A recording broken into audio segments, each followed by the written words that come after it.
Rompió el torrente contra aquella casa, pero no pudo destruirla por estar bien edificada. Le hace falta energía a Luis para leer la Biblia. Gloria a Dios. Dice Lucas 6:48 que el hombre que iba a construir su casa cavó y buscó el cimiento, es decir, la roca que preexiste a la edificación. Jesucristo estaba diciendo, la roca sobre la cual se edifica la iglesia en Mateo 16:18 es una roca que preexiste. ¿Y por qué tiene que preexistir? Vamos a ir a Efesios. Vamos a ver por qué tiene que preexistir. Efesios 2:20. Dice, edificaos sobre el fundamento de los apóstoles y profetas. Aquí viene algo que hay que mirar con la lupa, no sé con la lupa o con la lupita, pero con alguna de las dos. Gloria a Dios. Dice, tranquilo. Gloria a Dios, tranquilo. Dice que nosotros somos edificados sobre ¿quién? Sobre apóstoles, pero no solo apóstoles, sobre profetas. Los profetas no pueden estar edificados sobre Pedro, porque los profetas preexisten a Pedro. Cronológicamente, los profetas estuvieron en la tierra antes que Pedro. Los profetas son los hombres del Antiguo Testamento. Los profetas no podían edificarse, ese fundamento no podía ponerse sobre una piedra petrina. Es decir, sobre el apóstol Pedro, no podía, porque ellos le anteceden a Pedro. Ellos tenían que estar sobre una piedra que preexiste. Ahora, si podía Luis leerme 1 Corintios 10:4.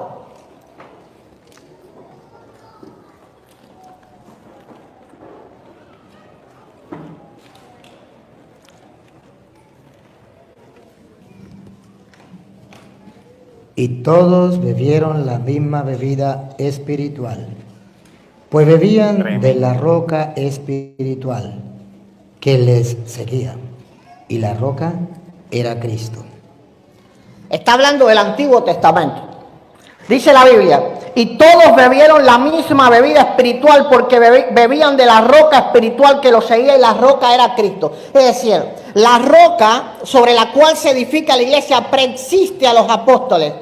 Viene antes del Antiguo Testamento, y eso lo podemos ver, ¿verdad? También en Deuteronomio 32:4, donde dice que Dios es la roca. La roca preexiste. La roca no es algo que ocurre por primera vez en el Nuevo Testamento cuando Pedro llama a Simón Pedro como uno de sus apóstoles. La roca preexiste. Él no puede explicar con la Biblia cómo los profetas pueden ser edificados sobre Pedro, y hoy no lo va a poder hacer. Él no va a poder hoy comprobar de que Pedro es la piedra que está abajo y solamente Jesucristo es la piedra que está arriba. Porque primera de Pedro 2, del 6 al 8 lo está refutando. Está diciendo que solamente Jesús no es la piedra que está arriba. También Jesús es la primera piedra que se pone, la piedra angular. También Jesús es la roca que está abajo. Es decir, el cimiento, porque tiene que preexistir. Tiene que preexistir. Cuando tú vas a Jerusalén y tú le preguntas a un judío dónde se edificó el templo de Salomón, te van a decir sobre el monte de la roca de fundamento o sobre la piedra fundamental. ¿Cuál es la piedra fundamental para un israelita? La roca donde Abraham iba a dar por sacrificio a Isaac. Es decir, figuradamente desde el Antiguo Testamento Dios estaba diciendo sobre qué él edificaría su reino. El templo era figura de la iglesia. Y el templo fue edificado sobre la piedra fundamental. El monte del templo es el monte de la piedra fundamental donde Abraham fue a sacrificar a Isaac. ¿Quién es Isaac? Figura de Cristo. Por eso Pedro le dice, tú eres el Mesías, tú eres Isaac, tú eres el Salvador. Pero no solo eso, tú preexistes, tú eres el Hijo del Dios viviente. Y él dice, sobre esa roca que preexiste, yo voy a edificar mi iglesia. Mateo 16:18 nos explica bien claro cómo Jesús puede ser la primera piedra que se pone, pero también puede ser la roca de cimiento. Porque esa roca preexiste. Porque Jesús era hombre, pero también era Dios por los siglos de los siglos. Amén. Gloria a Dios. Ahora es una interesante pregunta que yo le hago a Luis Toro para que él la responda cuando él venga, ¿verdad? Y esto es un tema largo, no sé hasta cuándo nos vamos a entender, pero esto es un tema largo. Él dice que Jesús es la cabeza del ángulo y que Pedro es la primera piedra, es decir, la piedra sobre la cual se edifica la iglesia. ¿Cómo es posible que Jesús se sostenga sobre Pedro? Porque él está queriendo decir que Jesucristo fue edificado sobre Pedro. Porque si Pedro es la primera piedra y Jesucristo es la última piedra, Jesucristo está fundamentado sobre Pedro. Pero Pedro mismo está diciendo en primera de Pedro 2 del 6 al 8, no, Luis, no. Jesucristo es la primera piedra. Jesucristo es la última piedra. Y Jesucristo es la roca que preexiste. ¿Cómo él va a poder explicar que Jesús mismo en Lucas 6:48 nos enseñe cómo se edifica? Había que cavar y buscar una roca, ¿qué cosa? Que estuviese allí para poder edificar. Tú no puedes comenzar edificando sobre un terreno que no tiene un cimiento. Para Jesús poder edificar la iglesia tenía que haber un terreno que tuviera cimiento. ¿Y cuál era el cimiento? Su divinidad. Su preexistencia. Luis sabe muy bien que iglesia significa congregación, asamblea de los santos. Y la iglesia no solo la reúne el Nuevo Testamento. Los hombres del Antiguo Testamento eran parte de la iglesia. En el pasaje de la transfiguración, Moisés y Elías dan testimonio de ello. Moisés y Elías vienen a ver a Jesús porque Jesús era también el Salvador de ellos. ¿Cómo los hombres del Antiguo Testamento podían estar edificados sobre Pedro? No puede, Luz. No puede, gloria a Dios. Ahora, vamos a comprender, ¿verdad? Que según la Iglesia Católica, Pedro es el obispo de Roma. Y según la tradición católica, pero voy a hablar con la Biblia, no te asustes, Pedro comienza su primado en el año 43 más o menos, su primado no, su obispado en Roma, que se va a Roma, sobre el año 43. Vamos a la Biblia ahora. Lucas escribe el libro de la historia de la iglesia. El libro de los Hechos es escrito por Lucas. Lucas escribe el libro de los Hechos en el año del 75 al 80. Pedro, según fue obispo desde el año 43. Pedro muere en el año 64. Así que Lucas tuvo que haber conocido no solo que Pedro muda la sede para Roma, sino también él tuvo que haber conocido mínimos 1 o 2 sucesores de Pedro. Pero Lucas nunca menciona en el libro de los Hechos a Roma como una ciudad importante dentro del cristianismo. Ahora, a partir del Hechos capítulo 15, vamos a ver que él se queda sin argumentos. Todo lo que él va a poner hoy, todo, acuérdense cuando él venga, recuerden cuando él venga, recuerden. A partir de Hechos 15, él no va a hacer absolutamente nada. Hechos tiene 28 capítulos. 28 capítulos. Lo único que él va a poder probar hoy es que Pedro tuvo un liderazgo, el cual yo apoyo en los primeros años de la iglesia. Pero en cuanto la iglesia creció y se fortaleció, el liderazgo de Pedro desaparece en la Biblia. Y como dice él, a las pruebas me remito. Ponme pruebas cuando vengas después de Hechos 15, en los Hechos de los Apóstoles, de Pedro liderando la iglesia. No lo va a poder hacer. Ahora, si él me dice que Lucas escribe la primera parte refiriéndose a Pedro y la segunda parte refiriéndose a Pablo, eso no es cierto. Porque en la primera parte también Lucas habla sobre Pablo. Y Lucas habla sobre otros hombres importantes de la iglesia. Habla sobre Apolo, habla sobre Felipe el Evangelista. Habla sobre hombres importantes de la iglesia. Pero Lucas nunca mencionó un sucesor de Pedro en el libro de los Hechos. Como si él escribe en el año 80 el libro de los Hechos, cuando ya habían pasado al menos 2 sucesores de Pedro. Pero él no va a poder dar pruebas del primado en la Biblia. Lástima que él no me dejó leer el catecismo, ¿verdad? Pero ustedes saben que el primado se transfiere al obispo de Roma. Así que si un primado existiese en la Biblia tenía que dar pruebas de que ese primado tenía que ser transferido o fue transferido. Como dije bien claro, Hechos se escribe en el año 75 al 80. Lucas tenía más que de sobra tiempo de haber conocido al menos 2 sucesores de Pedro. Pero Lucas no dijo nada respecto a eso.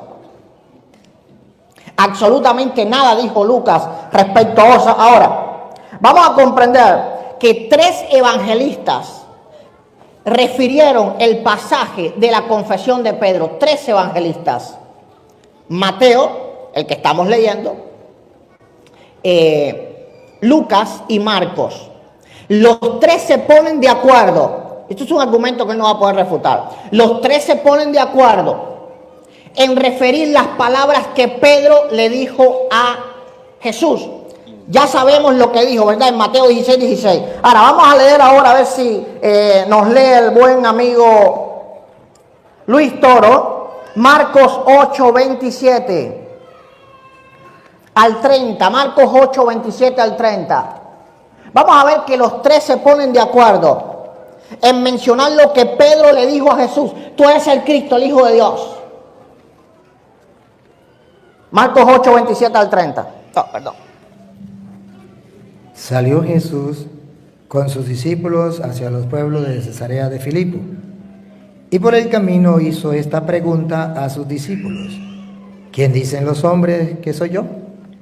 Ellos le dijeron: unos que Juan el Bautista, otros que Elías, otros que uno de los profetas. Y él les preguntaba: ¿y vosotros quién decís que soy yo? Pedro le contesta: tú eres el Cristo. Y les mandó enérgicamente que a nadie hablaran acerca de él. Marcos no menciona nada acerca de que Pedro supuestamente era la roca. Es decir, Marcos no menciona lo que Jesús le dice a Pedro. Vamos a ver Lucas, si Luis tiene suerte con Lucas. Lucas 9, 18 al 21.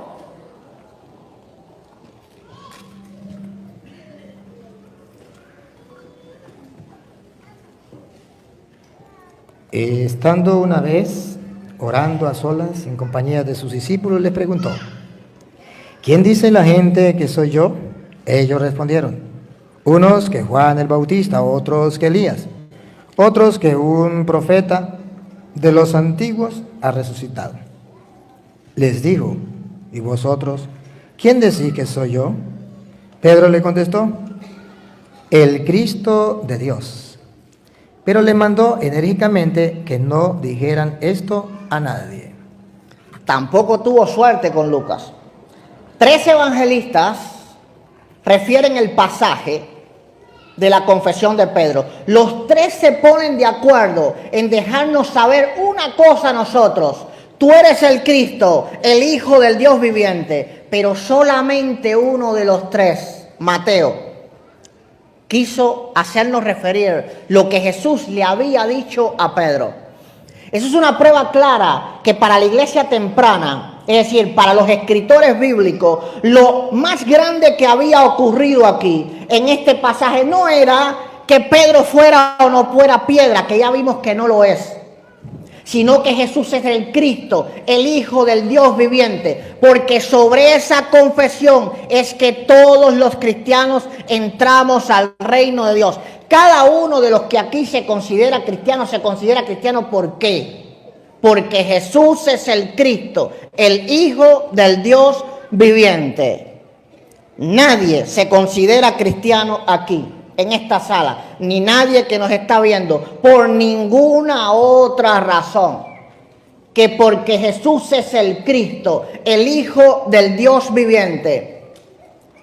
Vamos a comprender que 13 evangelistas se ponen de acuerdo en una cosa, pero uno solo menciona. Saquen usted la cuenta y pónganle lupa, ¿qué es lo importante de este pasaje?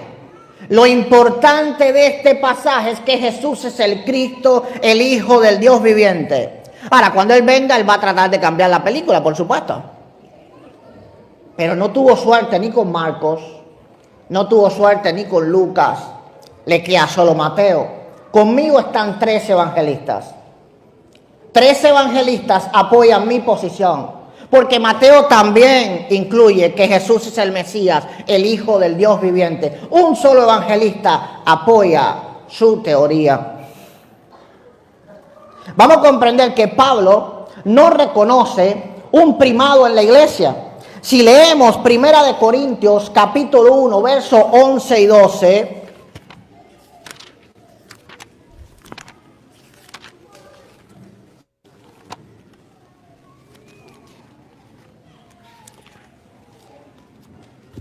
yo lo leo. Dice: porque he sido informado acerca de vosotros, hermanos míos, por los de Cloé, que hay entre vosotros contienda. Quiero decir que cada uno de vosotros dice: yo soy de Pablo, y yo de Apolo, yo de Cefas, y yo de Cristo. Los corintios tenían problemas para saber quién era el líder de la iglesia. Pablo en ninguna manera dijo: ¿cómo ustedes me comparan con el Papa? ¿Cómo ustedes osan comparar a Apolo con el primado de la iglesia?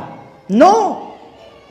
Cuando leemos, ¿verdad? Alabado sea el Señor, vemos claramente que Pablo solamente da gloria a Jesucristo. Cuando leemos en el capítulo 3, él terminando esta contienda, verso 22 en adelante: sea Pablo, sea Apolo, sea Cefas, es decir, Pedro, sea el mundo, sea la vida, sea la muerte, sea lo presente, sea por venir, todo es de vosotros y vosotros de Cristo y Cristo de Dios. Supongamos que ahora aquí en esta iglesia hay una discusión de quién es el líder de la iglesia católica. Unos dicen que es el Papa Francisco, otros dicen que es Benedicto XVI y otros el sacerdote Luis Toro. ¿Qué le respondería Luis Toro?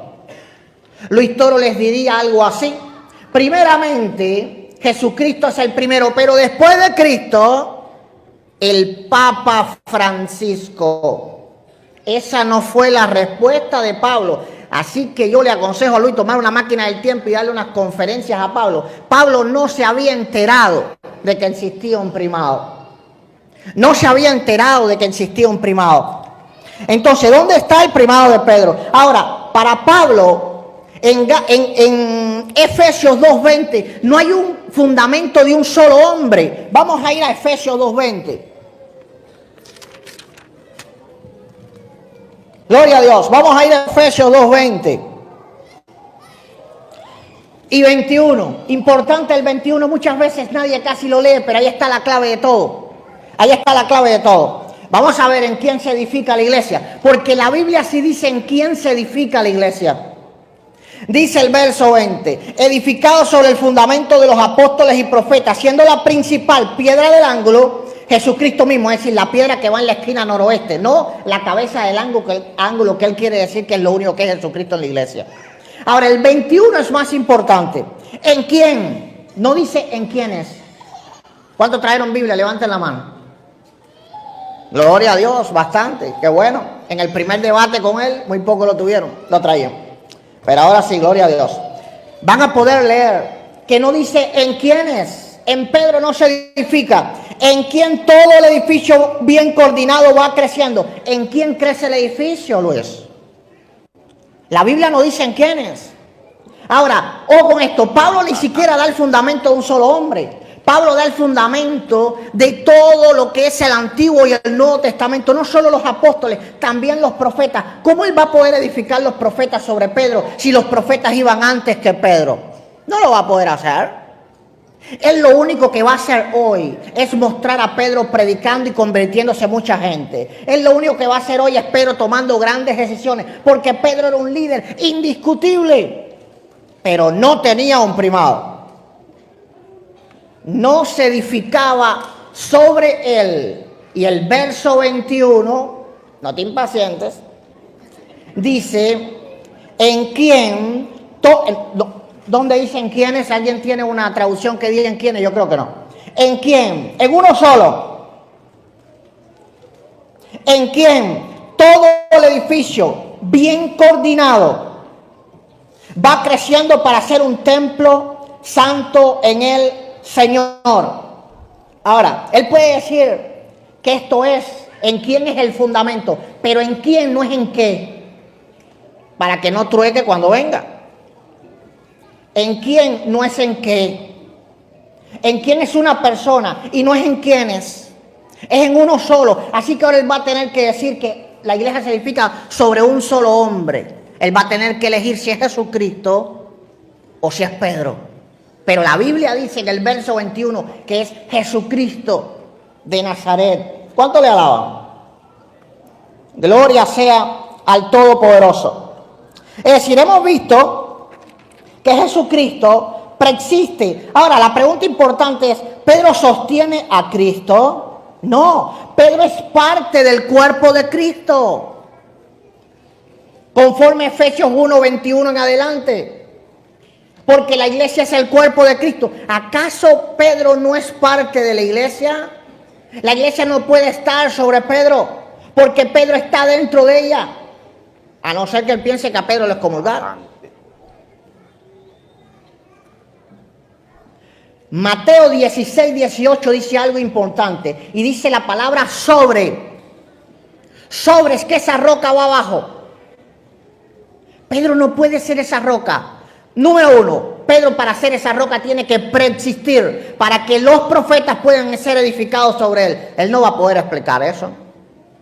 Número dos, Pedro tiene que preexistir porque Lucas 6:48 dice claramente que para construir una casa firme hay que buscar un cimiento estable conforme a lo que dice Isaías 28:17. La piedra angular de cimiento estable, porque el Jesucristo hombre no solo era hombre, era Dios por los siglos de los siglos.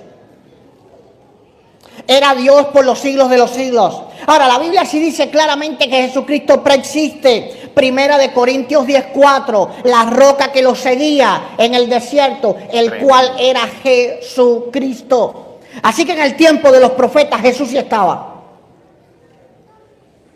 Pero en el tiempo de los profetas, ¿dónde estaba Pedro? Ni siquiera pensaban hacer. Y hoy vamos a ver a Pedro sin estar nacido, siendo el cimiento de personas que estaban antes que él. Eso es absurdo. Eso es absurdo. Ahora, hay que comprender, ¿verdad?, que Cristo es la roca y también el edificador. En Mateo 16:18, porque él va a decir que Cristo es el que edifica, ¿verdad? Y edifica sobre Pedro. En Mateo 16:18 hay dos declaraciones importantes. Tú eres el Mesías, tú eres el edificador. Tú eres nuestro Salvador, pero no solo eres eso, eres la piedra que preexiste porque eres el Hijo del Dios viviente. Entonces Jesucristo de Nazaret, no solo es la roca que preexiste, es también el que edifica. Mis amados, gloria a Dios. Ahora, la iglesia, gloria a Dios. Sé que algunos se empiezan a incomodar. Cálmense. Es mi tiempo, ¿verdad? Es mi tiempo. Critíquenme después. Eduardo, disculpe. Lo que pasa es que la gente no quiere que usted repita de nuevo lo que ya lo dijo. Ok, yo nunca dije que Jesús era el edificador y la roca. Nunca hablé primeramente del argumento de... Eso no lo dijo, pero lo otro sí lo dijo. ¿Cuál fue lo otro? Dime lo otro. ¿Cuál fue? Usted está diciendo que los profetas no podían ser edificados sobre Pedro. Eso ya lo dijo usted y lo repitió. Ahora estoy diciendo cómo Jesús se edifica.